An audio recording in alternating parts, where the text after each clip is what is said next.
आदाब, मैं फ़ारूक खान, संपादक इकरा पत्रिका। थार न्यूज़ इकरा पत्रिका के इस चैनल में आपका स्वागत है, आपका इस्तकबाल है। राजस्थान में जो माइनॉरिटी सेल है कांग्रेस की, उसके जो प्रभारी हैं उत्तर प्रदेश से जिनका ताल्लुक़ है, उत्तर प्रदेश के गोरखपुर शहर से सैयद इकबाल साहब, जो राजस्थान की राजधानी जयपुर में आए हुए हैं और संगठन के काम से ख़ास तौर से आए हुए हैं और संगठन के पदाधिकारी हैं, कांग्रेस के दूसरे दीगर लीडर हैं, उनसे मिले हैं, कार्यकर्ताओं से मिले हैं। तो हम इनसे जानना चाहेंगे कि कांग्रेस के जो संगठन के लेवल पे और जो मुद्दे हैं, इश्यू हैं राजस्थान के और देश के, उनके ऊपर क्या एक्शन ले रहे हैं कांग्रेस पार्टी के नेता, ये लोग, और जो सत्ताधारी पार्टी है भारतीय जनता पार्टी या उनके सहयोगी दल जो काम कर रहे हैं, वो जो चीज़ों की जो खामियां छोड़ रहे हैं, जिस तरह से संविधान की अवहेलना करना या वक्फ संशोधन बिल है या कोई और मुद्दा हो, यूसीसी का हो, यानी जो भड़काऊ मुद्दे, एक नफरती और ध्रुवीकरण के मुद्दे जो लेकर के भारतीय जनता पार्टी, उसके सहयोगी दल हैं, सत्ताधारी एनडीए गठबंधन है, तो देश भर में एक माहौल बनाना चाहता है कि जो जनहित के कोई मुद्दे हैं उसके ऊपर कहीं विशेष फोकस नहीं होता है। इन्हीं मुद्दों पे हम इकबाल साहब से बात करना चाहेंगे। जी इकबाल साहब, आपका इस्तकबाल है। राजस्थान में आप आए हैं, तो आप कितने दिन हो गए आपको आए हुए और किन किन बड़े बड़े नेताओं से आप मिले हैं, कहाँ आपने मीटिंग की है राजस्थान में अभी इस दौरे में? देखिए, मैं राजस्थान में काफ़ी दिनों से और काफ़ी सालों से, वर्षों से आ रहा हूँ, क्योंकि मैं 2017 में निवाई का भी मैं इंचार्ज था। प्रशांत बैरवा चुनाव लड़े थे और उसके बाद 19 में मैं उदयपुर का इंचार्ज था। तो राजस्थान से बड़ा वाकिफ़ हूँ मैं, और राजस्थान की जो मोहब्बत और मिट्टी है वो हमें छोड़ नहीं पा रही है। उसके बाद हमें एआईसीसी ने माइनॉरिटी डिपार्टमेंट का फुल्ली इंचार्ज बना दिया पूरे राजस्थान का, और मुझे काम करने का बड़ा अच्छा लगा। यहाँ की मोहब्बत, लोगों की मोहब्बत, जिस तरीके से आपने एक सवाल कहा कि जो नफ़रत फैलाई जा रही है वक्फ बोर्ड के नाम पर, मदरसा बोर्ड के नाम पर, मस्जिदों और तमाम चीज़ों पर लेके, तो बीजेपी इतनी बौखला चुकी है, उसकी बौखलाहट, ये सारी चीज़ें सामने आ रही हैं। बौखलाहट ये है कि उत्तर प्रदेश में आपने देखा होगा कि 37 सीटें जीत के आए हम, और राहुल जी की सुनामी चल रही थी। थोड़ा सा लोगों में ये नहीं मालूम था कि राहुल जी का अंडर करंट इतना ज़्यादा है। अगर शायद ये बात पता होती तो बीजेपी को 190 सीट से ज़्यादा नहीं मिलती। राहुल जी बार बार कह रहे थे कि 160 से 190 की सीट, और वाकई में यही होने वाला था, लेकिन नहीं हो पाया। फिर भी बैसाखी की सरकार बनाई गई और राहुल जी की जो नफ़रत की दुकान बंद करने का वादा था, उन्होंने मोहब्बत की दुकान खोल के दिखाई, और उसका जीता जागता सबूत है अयोध्या। अयोध्या में आप लोग जीत गए, यानी इंडिया गठबंधन जीत गया। और राजस्थान में आपका दौरा है, तो आप किन किन नेताओं से ख़ास तौर से आपकी मुलाकात हुई है, कार्यकर्ताओं से आपने कहाँ इस दौरे में मीटिंग ली है? देखिए, हम पहली मुलाकात मेरी प्रदेश अध्यक्ष गोविंद सिंह डोटासरा जी से हुई, और बड़ी खलूस मोहब्बत से मुलाकात किया। उन्होंने मुझे 45 मिनट दिया, यानी 45 मिनट वक्त दिया अकेले में बैठ के। तमाम लोग मिलने वाले थे, लेकिन उन्होंने गुफ्तगू की, क्योंकि माइनॉरिटी की बात थी। और उन्होंने एक बात बड़ी अच्छी कही कि माइनॉरिटी 100% वोट डाल रही है कांग्रेस को, तो कांग्रेस को भी इस चीज़ के लिए हम लोगों को देखना होगा कि जो राजस्थान में माइनॉरिटी थोड़ा सा बिखरी हुई है, बिखरी का सेंस वोट नहीं बिखरा है, माइनॉरिटी के नेता बिखरे हुए हैं, तो उनको सजोना हमको है। वही सजोने के लिए मुझे दिल्ली से भेजा गया है कि आप जाओ वहाँ पे सजो के दिखाओ, और वो गुलदस्ता जो राहुल जी चाहते हैं कि एक ही गुलदस्ते में तमाम फूल लगे, तो वो फूल लगाने आए हम। आपने अच्छी बात कही। डोटासरा जी ने कहा है कि माइनॉरिटी जिस हिसाब से साथ दे रही है, उसका उसी हिसाब से पार्टी को, संगठन को, इनको साथ देना चाहिए। लेकिन अभी जो देखने को, जो कांग्रेस की गवर्नमेंट थी तब और कांग्रेस की गवर्नमेंट चली गई उसके बाद भी, कि कांग्रेस पार्टी के जो मुस्लिम लीडर हैं, चाहे विधायक स्तर के हों, चाहे वो चेयरमैन स्तर के हों, वो अभी चाहे सूरसागर में जो प्रकरण हुआ, उदयपुर में प्रकरण हुआ, और कोई भी प्रकरण है, उसके मामले में कभी जो मुस्लिम नेता हैं, जो विधायक और चेयरमैन स्तर के, वो कभी अपने राज में भी नहीं बोलते हैं इन इश्यू पर। और अभी जो इनका राज नहीं है, यानी बीजेपी का राज है, तब भी नहीं बोलते हैं।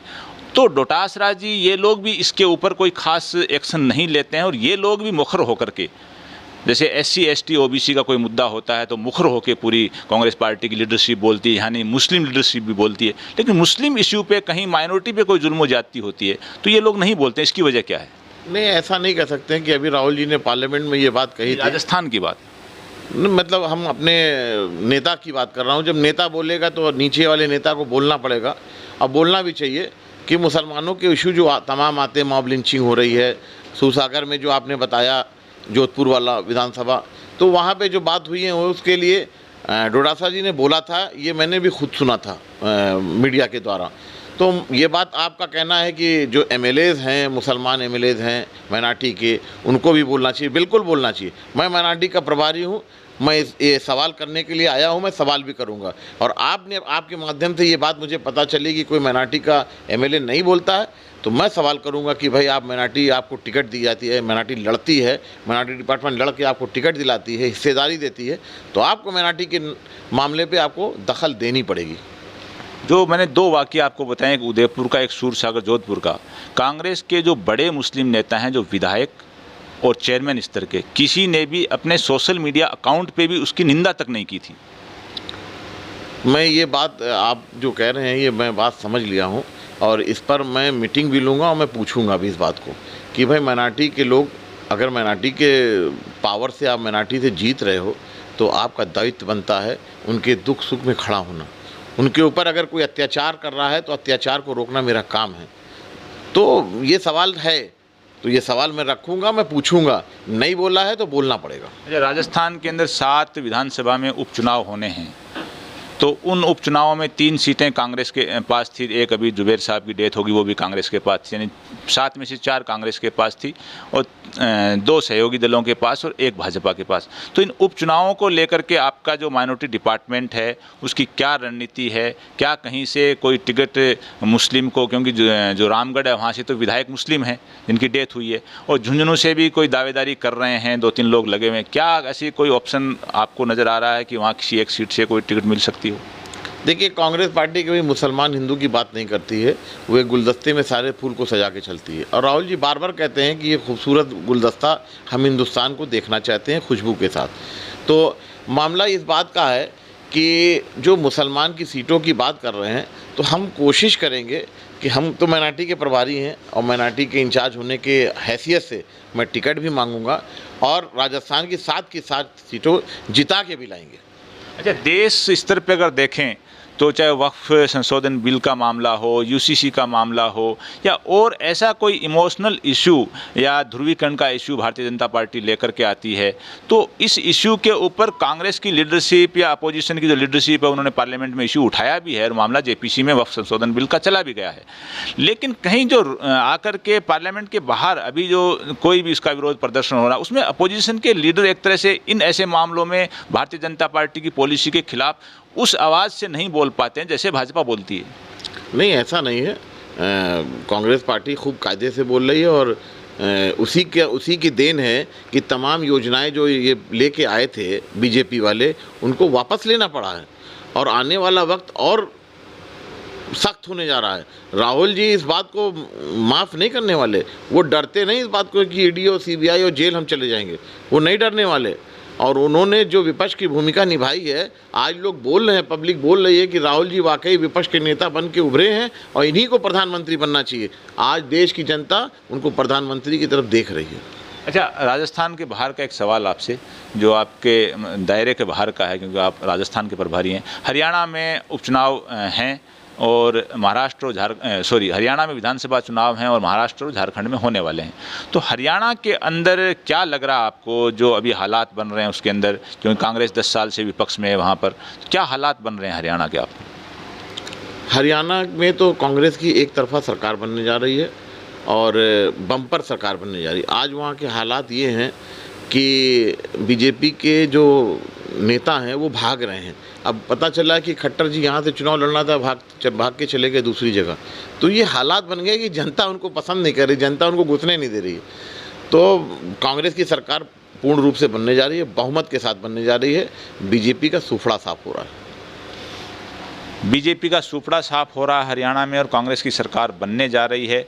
और जैसा कि बताया इकबाल साहब ने, और साथ में ये भी जो कांग्रेस के नेता हैं, जो मुस्लिम मुद्दे हों चाहे दूसरी कम्युनिटी के कोई भी जुल्म ज़्यादती के मुद्दे हों उनको उठाते हैं, लेकिन सबसे बड़ी एक अच्छी बात ये कही है कि माइनॉरिटी के जो राजस्थान के नेता हैं, चाहे वो विधायक स्तर के हों, चेयरमैन स्तर के हों, उनको माइनॉरिटी से मुताल्लिक कोई भी जुल्म ज़्यादती हो तो उस पर बोलना चाहिए, और अगर वो नहीं बोलते हैं तो ऐसी उनकी मीटिंग लेने की बात भी उन्होंने ऐसा कहा है। जी इकबाल साहब। देखिए, राज्यसभा सांसद और राष्ट्रीय चेयरमैन मिनॉरिटी के इमरान प्रतापगढ़ी साहब ने अभी पार्लियामेंट में इतना ज़बरदस्त उठाया मध्य प्रदेश वाले मामले में, जो मध्य प्रदेश में घर गिराया गया है एक मिनॉरिटी का। वो हमारे ज़िला उपाध्यक्ष भी हैं, वहाँ के कांग्रेस के ज़िला उपाध्यक्ष हैं, उनका मकान गिरा दिया गया। सिर्फ इतने के लिए अगर किसी का मामला लेके वो थाने पे गए तो उनका घर गिरा दिया गया। ऐसा नहीं हो सकता है, इतना जुल्म नहीं हो सकता है, ये जुल्म बंद होना चाहिए। और ये जुल्म की बातें उठाने के लिए पार्लियामेंट में अगर कोई हुए मुखर रूप से तो वो इमरान प्रतापगढ़ी हैं। इमरान प्रतापगढ़ी साहब जिस तरीके से माइनॉरिटी की बात उठा रहे हैं, शायद हमें लगता है हिंदुस्तान में वो पहला लीडर बन के निकला है जो पूरे माइनॉरिटी की बात उठा रहे हैं। वो उठा रहे हैं, अच्छी बात है, वो पूरे मुल्क में फेमस भी हैं, लेकिन बात वहीं घूम के आती है कि राजस्थान के अंदर जो माइनॉरिटी कमीशन के चेयरमैन हैं, जो आदर्श नगर के विधायक हैं रफ़ीक खान, अपॉइंट उन्होंने कांग्रेस के राज में किया था, अभी भी हैं। हज कमेटी के चेयरमैन हैं अमीन कागजी, जो किशनपोल से विधायक हैं। वक्फ बोर्ड के चेयरमैन डॉक्टर खानू खां बुधवाली हैं, और मदरसा बोर्ड के चेयरमैन एमडी चौबदार हैं। ये चारों के चारों इनको अपॉइंट कांग्रेस के गवर्नमेंट में किया था, अभी हैं, लेकिन चारों किसी मुद्दे के ऊपर जो कोई भी चीज़ हो कभी नहीं बोलते हैं, तो उनको बोलना चाहिए। मैं आपके माध्यम से वहाँ तक बात पहुँचाना चाहता हूँ। आज मैं पूर्व सीएम श्री अशोक गहलोत जी से भी मिल के आया हूँ, उनसे भी गुफ्तगू करके आया हूँ, तमाम बातें उनसे की मैंने, और उन्होंने इस बात को कहा है कि आप माइनॉरिटी डिपार्टमेंट को यहाँ से फिर से खड़ा करके दे दीजिए। और हम चाहते हैं कि माइनॉरिटी डिपार्टमेंट खड़ा हो और यहाँ की आवाज़ माइनॉरिटी डिपार्टमेंट की हर नेता, जो यहाँ का नेता लीडरशिप करता है, वो उठाएगा। अच्छा, आप चूँकि आपका जो ताल्लुक़ मुस्लिम कम्युनिटी से है, कांग्रेस पार्टी से है, आप राजस्थान में भी घूमते हैं, दिल्ली में, यूपी में, जहाँ भी आप जाते हैं तो मुस्लिम कम्युनिटी सिर्फ कांग्रेस के नेताओं और कांग्रेस की तरफ एक ही नज़र से देखती है कि ये हमारा कोई जुल्म व ज़्यादती का मुद्दा है, उसको उठाएं। तो उसके मामले में कहीं आपको भी लग रहा है कि हाँ, ऐसी कोई हल्की सी कमजोरी है कि उस ज़बान से नहीं उठाया जाता है, जिस ज़बान से SC ST OBC का मुद्दा फटाफट उठा दिया जाता है, लेकिन माइनॉरिटी से मुताल्लिक मुद्दा जो उठाया जाता है उसमें कहीं ना कहीं आवाज़ वो दबी रहती है। ऐसा आवाम के अंदर बीच में जाते हैं, ऐसा आपको महसूस नहीं होता? चक्कर क्या है कि बीजेपी यही खोजती है, यही करना चाहती है, इसीलिए करना चाहती है कि ध्रुवीकरण किया जाए। क्योंकि फ़ौरन आप देखते हैं कोई मुद्दे को, अगर कोई मुद्दा उठाया जाता है, कोई ऐसी बात आती है, तो फ़ौरन वो ध्रुवीकरण में तब्दील कर दिया जाता है कि कैसे नफ़रत को फैलाया जाए। उस नफ़रत को रोकने के लिए हम लोग कुछ चीज़ों को सहन करते हैं, लेकिन अब सहन करने का वक्त नहीं है, अब बोलने का वक्त है। अब बोलना पड़ेगा, इस तरीके से काम नहीं चलेगा। और कांग्रेस पार्टी बहरहाल बोलने लगी। राहुल गांधी जी तो खुलेआम बोलते हैं। राहुल जी से कोई ये नहीं है कि कौन हिंदू कौन मुसलमान, वो किसी का मामला होता है वो उठाते हैं और पूरे जोर से बोलते हैं पार्लियामेंट में। इकबाल साहब, अगर खुदा न खास्ता वक्फ संशोधन बिल पास होता है और इसके अंदर जो संशोधन हैं वो जैसे जैसे पास हो गए, तो क्या आपका माइनॉरिटी डिपार्टमेंट, माइनॉरिटी सेल है कांग्रेस की, क्या सड़कों के ऊपर उतर के कोई आंदोलन करेगी इस बिल के खिलाफ?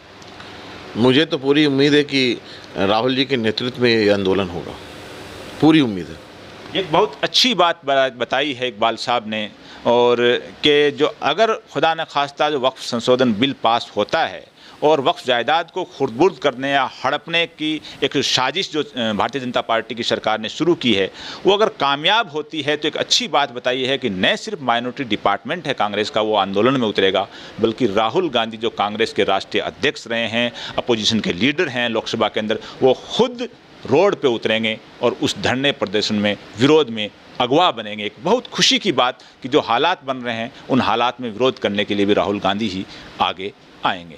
आज के इस एपिसोड में बस इतना ही। जय हिंद, जय भारत।